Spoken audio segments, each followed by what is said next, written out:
Meus caros ouvintes, leitores e telespectadores, evidentemente que num país democrático e onde todos têm os seus direitos constitucionais preservados e respeitados, o diálogo entre os poderes sempre deve acontecer. Mas confesso que há um excesso de jantares, almoços e encontros entre envolvidos em causas comuns que me deixam, no mínimo, desconfiado. Se estamos diante da necessidade de reformas estruturais, como a trabalhista, da Previdência, fiscal e principalmente a política, considero que o ideal seria o amplo debate com a sociedade, com as entidades representativas, debates públicos e até a formação de comissões especiais que poderiam elaborar a síntese destas discussões. No caso, o Congresso Nacional poderia ser veículo pelo qual se poderiam tirar conclusões, sugestões concretas do que é melhor para esta sociedade. Na Previdência, sem prejuízo aos trabalhadores que estão em vias de aposentadoria.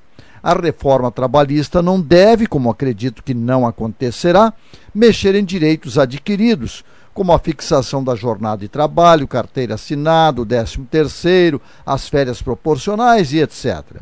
Desenham-se nas reformas outros avanços, como o diálogo produtivo e sem sectarismo entre patrões e empregados, principalmente na conclusão de que um não existirá sem o outro.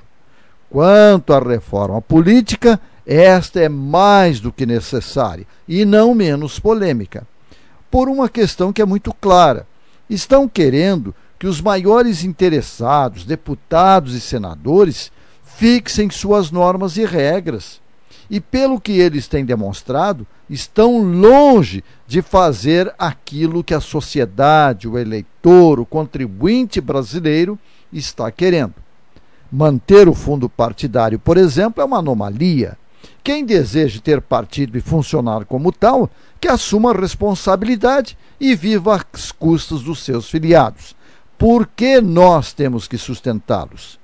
Cláusula de barreira, voto distrital, obrigatoriedade ou não do voto, coligações nas proporcionais e algo fundamental, a extinção de vices ou suplentes. Quem deve ocupar uma vaga, substituir quem deixa o exercício do posto, é o segundo mais votado e fim do papo, seja de que sigla for, para que não se faça uso de cargos públicos para reforçar conchavos e estabelecer maiorias eventuais. Amanhã acontece um encontro mais formal, convocado pelo presidente da República com o presidente do TSE e os presidentes da Câmara e do Senado. Repito, apesar da formalidade, esta reunião se dá em meio às investigações sobre pagamento de Caixa 2 a campanhas eleitorais e ao entendimento do Supremo de que Caixa 1 pode ser propina. Os parlamentares discutem saídas de financiamento para sobreviver politicamente nas eleições de 2018. E será que o TSE vai ajudar na busca de uma saída destas?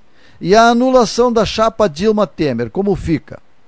Enquanto isso, Emílio Odebrecht confirmou que a empresa paga propina desde 1990 e que Palocci é sim o italiano da lista do Departamento de Propina. Padilha voltou ao posto no Planalto e, muito a contragosto, Lula depõe a um juiz federal em Brasília nesta terça-feira. Portanto, é mais do que necessário ficarmos com um olho no peixe fritando e o outro no gato do lado.